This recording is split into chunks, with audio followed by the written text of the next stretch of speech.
Our next presenter is Deborah Alvarez-Rodriguez, who is President and CEO of Goodwill Industries of San Francisco, San Mateo, and Marin. She runs a dynamic organization. She's a terrific advocate, and we're really happy to have her. Debbie spent 15 years, has had 15 years of executive management experience across the nonprofit, philanthropic, public and private sectors. She also was head director of San Francisco's Child and Family Services and has worked in healthcare and education. She brings a lot of experience, and we're really happy to have you, Debbie. Question to you is, what role can employers play in the reentry process, and how can we get them engaged? And what are some of the barriers to getting employers involved in reentry, and what steps can we take to address those barriers? Thank you very much. First, I'd like to just thank Jeff and everybody that worked so hard at putting this day together, because it's really a very, very important conversation that we need to have, and we need to take it beyond the conversation and take it into action. So thank you very much for inviting me. One of the first things I will say to you, and it's an interesting thing, as CEO of Goodwill, most of the time I get invited as an employer. We run programs, but the reality is I run a social enterprise business with over 500 employees. 90% of my funding comes from the stores and other businesses we operate here in the Bay Area. And so I have a lot of the same concerns and issues that any other employer that's in the retail, transportation, logistics, and other related services are, because that's what I run. I run a retail business, I run transportation business, I run recycling businesses and waste management businesses, and I run transportation and logistics infrastructures out there. And so as a business, the first thing I have to say is invite us. Invite the employer into the conversation, because most of the time we're nowhere in the conversation, okay? And there's a presumption that employers do not want to be a part of this conversation. And I will tell you that those of us who are employers and are facing massive worker shortages in retail, in transportation and logistics, in construction, we are facing, and those are just some, we are facing massive shortages of employees with the aging of the workforce and other alternative routes to employment. Those of us that run these businesses are facing a real dilemma. And so the first thing I would say is invite us into the conversation. There are many of us that want to do it. We have advisory councils within Goodwill that Macy's sits on, at Whole Foods, a whole variety of different businesses come to it. So I'm in conversation with employers practically every single day, sharing, and we share the same woes and the same challenges. So some of the things I'm going to share with you are not unique to Goodwill. They are unique. They are endemic of any business. First thing is invite us. Invite us into the conversation. The second thing is, there are a lot of different ways that employers can get involved and really play a role in this conversation, and in not just the conversation, but in the action.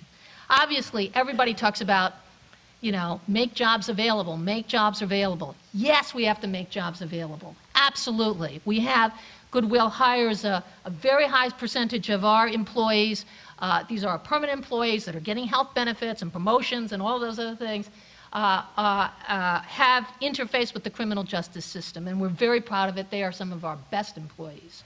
But the key thing to remember here is that for a lot of employers out there, this is a scary proposition.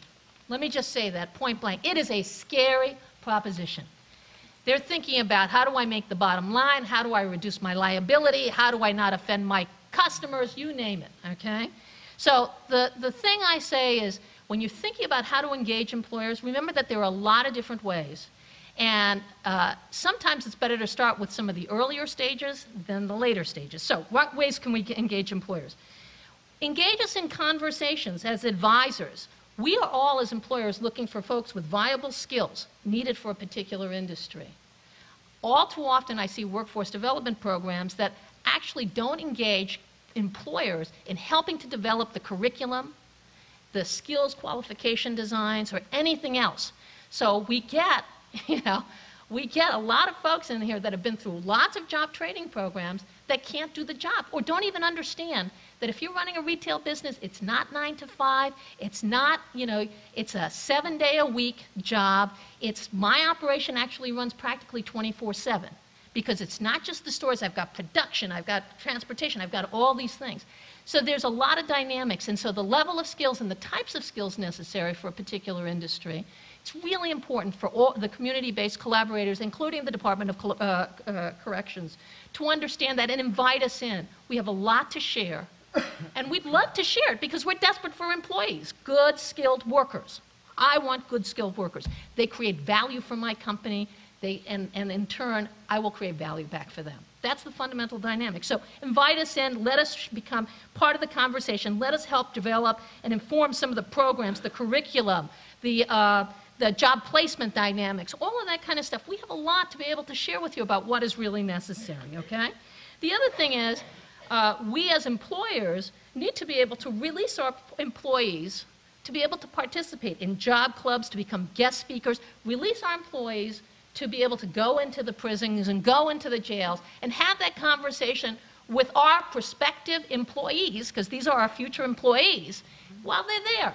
And there are actually employers that are willing to do that, okay? We're willing to do it at Goodwill. It makes good business sense, okay? Think about it. Employers are sending recruiters out to the colleges. They're sending recruiters out to the high schools. Believe you me, you make a credible case, we will send recruiters out into the jails and the prisons and begin to have the conversation.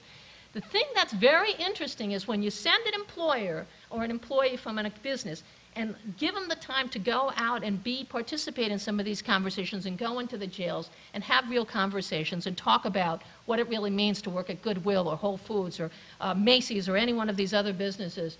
They, in turn, are having a conversation, and their impression, it is no longer a unintelligible rap sheet or the fingerprint. We do criminal background checks. We do it only after we want to offer a job to a person, not before, okay? Why bother to even engage in thinking about a criminal background check before you've decided you want this person? Because it's about the skills. It's not about what the person has done in their past. It isn't about some of the mistakes they've made. It's about the skills that they have to contribute. It's about the fact that, is this person going to be a reliable employee that really has the skills to do this? And that's what we're looking for as employees. It's not any different from anybody else. So, we were happy to participate in Ban the Box. We think it's a great thing that San Francisco has taken do you have a criminal record and stuff off the bat. Do it at the end when you're going to actually offer the person a job, and then make an individual decision about it. And there are more and more employers that are looking at that option. Send them, but when a recruiter gets to go in to a prison or a jail or any one of the programs that are represented here and engage in a dialogue, it starts opening up. Some of our best advocates from other companies that we work with were companies that did just that, and they have a very different understanding. You talk about being multilingual. We have got to be multilingual, because I will tell you that the conversations that I often end up sitting in are talking over each other and past each other and beyond each other. It requires the ability to be multilingual, and so we need to do that kind of stuff, okay? We need to revisit, what are other ways that employers can get it? We need to revisit our actual HR policies and practices. We need to understand that if the offense was 7 years or longer, it isn't valid as an employment criteria anymore. And so there are a lot of employers out there that don't understand. So you guys need to educate us as employers and educate our HR departments about what is allowable and what isn't, and what is legitimate and what isn't, and what is ethical and what isn't. Because we don't know. You think if it's hard for you all to want to talk to each other, think about from someone as an employer. So those are some of the things we can do. And the last thing is, we can hire folks, okay? We can hire, employers can hire